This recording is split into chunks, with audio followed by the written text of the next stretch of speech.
Today we continue with our conversation, and today I want to begin by reading a biblical passage, because the context in which we are having this conversation is a biblical perspective.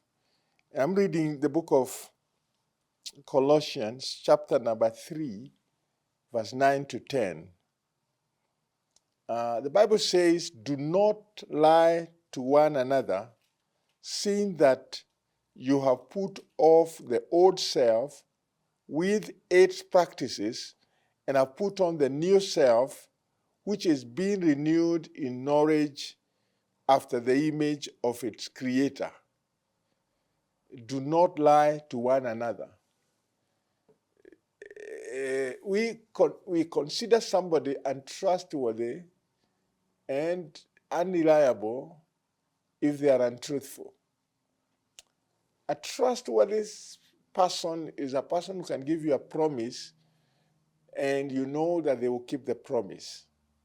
And if for any reason it will not be possible to keep the promise in the time frame in which they promised, they will, ahead of that time, be able to come back to you and explain any frustration towards the journey of doing what they want to do. So, in this conversation, we shall be exploring how trust-based influence can help us achieve our goals by focusing on practical tools. And these practical tools are what we call values. So I'm going to move quickly to be able to explain 5 practical ways you and I can be able to develop and exercise integrity. And if you look at the word integrity, integrity is developed from the word integral, and integral, you're talking about the one, and it is expected that there should not be anything that that separates me from who I am in how I live and how I conduct my business. And that is where the issue of integrity comes. And integrity is something that is a rare quality in the lives of very many people. And that is why we have commissions that are supposed to look into issues of integrity.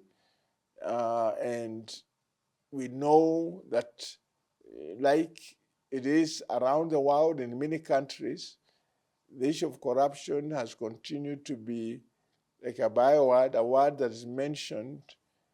And sometimes I felt like maybe parliamentarians need to register it and be able to give the corruption, instead of just calling it corruption, maybe call it public theft. Because maybe when it talks about stealing or theft, sometimes not many people want to be called thieves, but and it is very, very important. I remember, again, being in a setup of one of the countries in Africa where they are succeeding in the fight against corruption.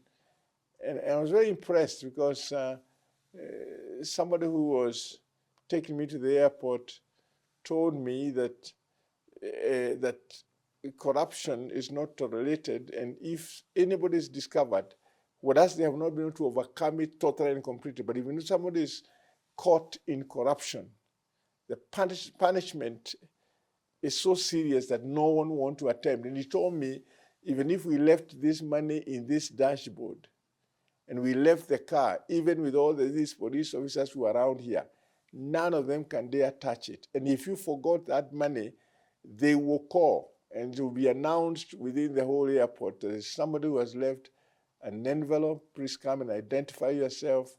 You can get it. And really, I said, this is amazing.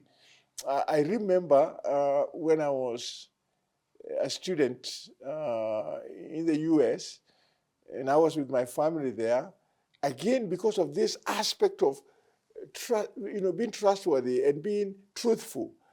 That the farmers, I used to get milk from some of the farms because of my little kids, and surprisingly, the farmer, was keeping the milk somewhere, and you come and measure the milk you want and leave the amount of money according to the milk you have taken, and you drive away. And I've had that same testimony in some of the countries in Europe where a farmer can leave their fruits on the roadside and indicate what is the cost, and people will come and take what they want and then leave the money. And can you think about that degree of integrity that somebody cannot feel tempted? And sometimes when we have discussed this, it has been sometimes a matter of discussion, which is interesting to say that if you try to do that in some of our areas, somebody can begin another business elsewhere to where they are coming to take the milk and pay less and go and sell, just because of that aspect of lacking integrity, not becoming truthful. So in our conversation today, allow me to address these practical ways. And the first practical way number one, is know your values. Know your values. One of the things I'm keen on doing, and many times I have an opportunity of talking to the youth, sometimes high schoolers, preteens, I tell them you have to know your values. You have to know what are the values that define who I am, and values that I cannot be ready to compromise at any cost. Now, define and understand your core values to guide your actions and decisions consistently. And if you are a person given to leadership, are your leadership methods, are your leadership, the way in which you give leadership, is it value-based? Because your values are what will define what kind of leadership you are going to be. Then another thing that is important is how we apply those values when making decisions.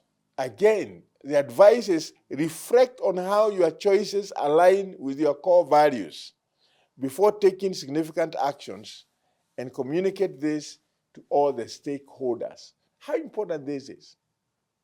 Again, apply values when making decisions.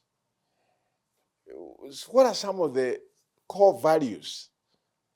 Some of the core values in our context is you can choose you are going to be truthful. I remember one of our bishops who is now emeritus, and I can refer to him because he's an authority figure that I have tremendous respect to, Bishop William Timisin. When he was the overseer of Deliverance Church, and he did that for many years, we were in a conference somewhere within Riverside area, and he made a statement which stuck with me, and this is many years back, and he said that when you tell a lie, something dies in you. And he said how many people are destroying themselves every day because they think they can find security in deceit.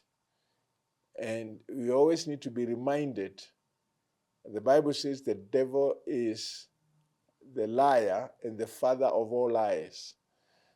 But Jesus Christ is the way, the truth, and the life. So whose ambassador are you? Because if you are deceptive, if you are untruthful, if you are unfaithful, you are not representing Christ. Because Christ is the truth. And if you want to become a leader of significance, you need to be truthful. And it's so important to cultivate that aspect of being truthful. The other thing to mention in this context is it's important to keep vision and values top of our minds. Again, frequently revisit your personal and team values. And regardless of the size of the team, it is very, very important that the team is guided by fundamental values that keep people true and committed to what they believe. Again, I would like to appreciate the fact that you have chosen to engage with this conversation. I'd like to get a feedback from you. Do not hesitate to talk to us. We would be happy to hear you.